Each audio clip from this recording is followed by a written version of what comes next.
Are you wondering how much house you can afford in Rhode Island? If you're buying a home this year and the only number you know is the list price, you're setting yourself up to get burned. Affordability in 2026 is a totally different conversation than it used to be.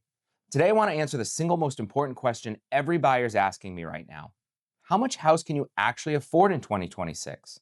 Here's the biggest mistake I see buyers make. They tell me, John, I can afford a $500,000 house. And I get it. That's how every online calculator frames it. But purchase price is not what you live with every month. You live with the payment, the taxes, the insurance, the maintenance, the utilities. When you only look at the sticker price, you're flying blind.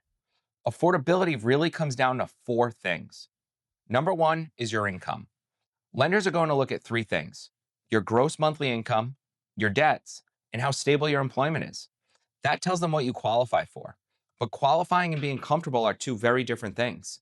I've had buyers get approved for $1 million home who had no business stretching that far. Smart buyers don't chase the max. They chase the number that lets them sleep at night. Number two, your down payment.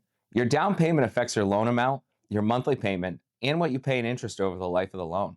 More down usually means a lower payment, but you don't need 20% to buy. There are a lot of loan options out there. The right one depends on your situation, not some rule you read online.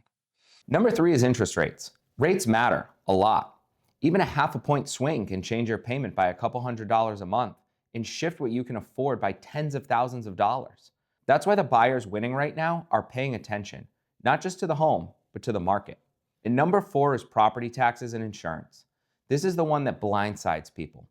Property taxes in Rhode Island are not the same in every town. Warwick is different from Providence. Providence is different from Barrington. The same $500,000 house, 2 towns over, and your monthly payment can be hundreds of dollars different. The same thing with insurance. Location, condition, and coverage all move the number. You have to factor this in before you fall in love with a house. So here's the real question. Instead of asking how much house can I afford, ask yourself, what monthly payment feels comfortable? Can I still live my life?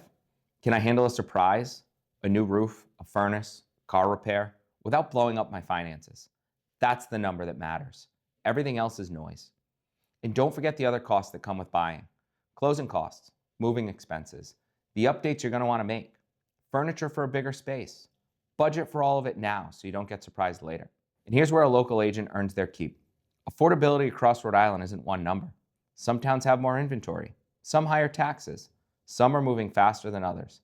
And if you're trying to figure this out with a Zillow search, you're seeing half the picture. The buyers winning in this market right now are doing four things. They're getting pre-approved early.